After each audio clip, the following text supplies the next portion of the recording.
ते वयच तसं असं म्हणतात.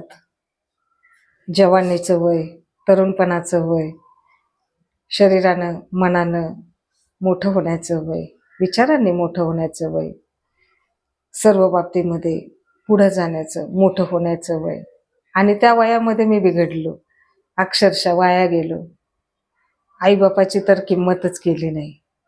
नको त्या गोष्टी करायला लागलो. मित्रमंडळी आवडायला लागली, त्यांच्यामध्ये पार्ट्या, त्यांच्यामध्ये टाइमपास, हॉटेल, सिनेमे, गाडीवरनं फिरणं, या गोष्टी करू लागलो.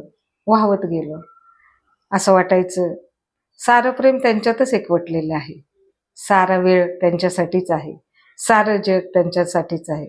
जणू काही मला आयुष्यभर ते पुरणारेच होते. माझं सर्व काही जबाबदाऱ्या तेच पेलणारे होते.